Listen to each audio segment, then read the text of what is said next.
जागी यायचं आहे तू करूनच दाखव. येत नाही ना मी सांगणार तसं कर. कमरेवर हात घे, उजवा पाय डावीकडे,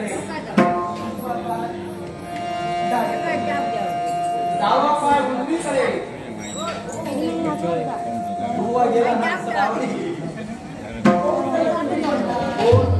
मी पडलो अगं धडक धडक पडायचं नाही, धडक धडक पडायचं नाही, पडत पडत धडायचं. त्याला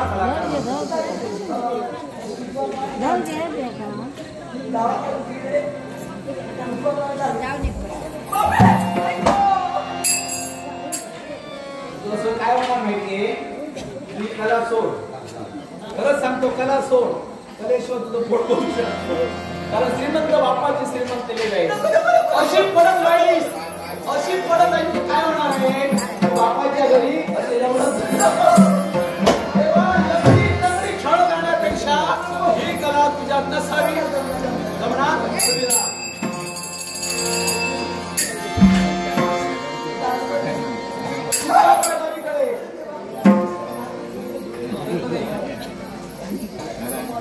डावा पाय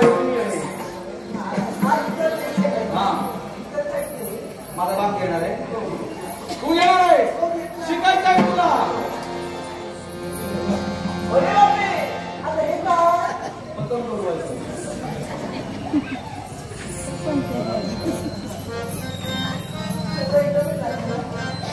सुरुवात कशी आहे, कठीण सुरुवाती जो मी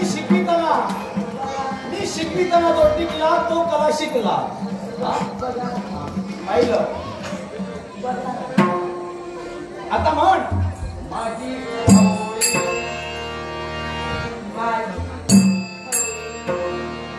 तुझ्याबरोबर खेळायला होती. अगं गाताना पदन्या ताल सूर लय मात्र साला हवंय. माझी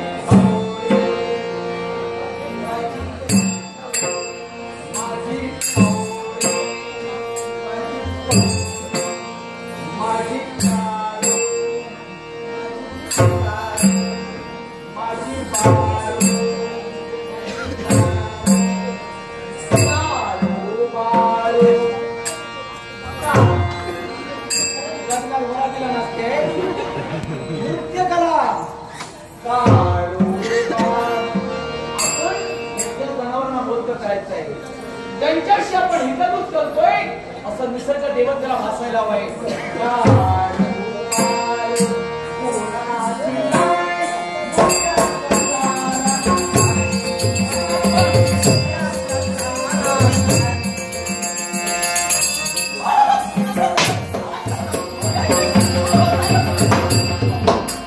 तुझे लाड बापाच्या घरी इथं नाही, इथं काठीचा मार मिळणार आहे.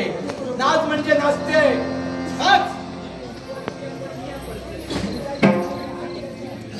जशी तुझ्या लंकेगिरी नाचतेस ना तशी ना. इतर कसे गोळा होतात,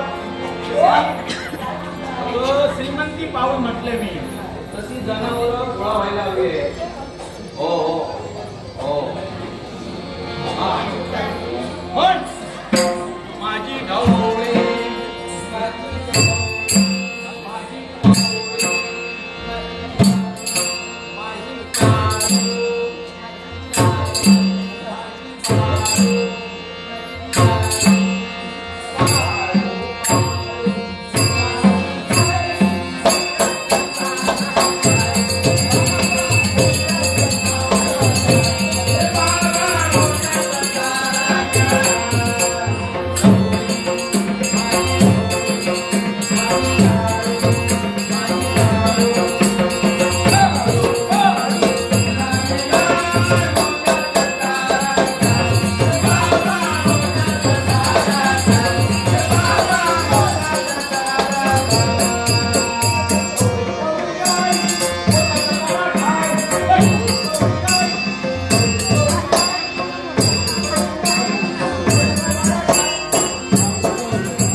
तुझा मागा काढून टाकायचं, समोर व्यक्ती पाहून शब्द बदलायचे, त्याला शब्द बदलता आले त्याला खेळ रंगविता आला.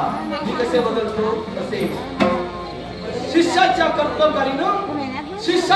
कर्तव्यकारीनं गुरुची छाती उंचावायला हवी आहे. आणि आई बापाचं कौतुक तुझ्या कलेनं व्हायला हवंय, कलेनं व्हायला आहे. आपली कला संपल्यानंतर सुद्धा अनेकांना आपली भूमिका संपल्यानंतर सुद्धा भूमिकेचं कौतुक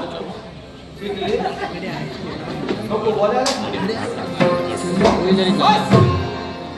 आता काय कर, शिकत जाऊ नको. आणि उद्या इथं यायचंय, येताना मोदक आणायचंय, शिंकायचं आणायचंय.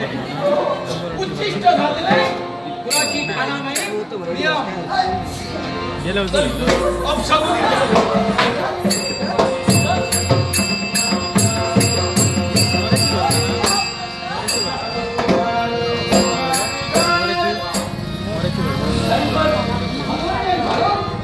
आणि सूर्यदेवता ही डोंगराच्या आड लपण्यासाठी निघालेली आहे. काही सांगत वेळी रंगायची आहे आणि झोप जायचं आहे.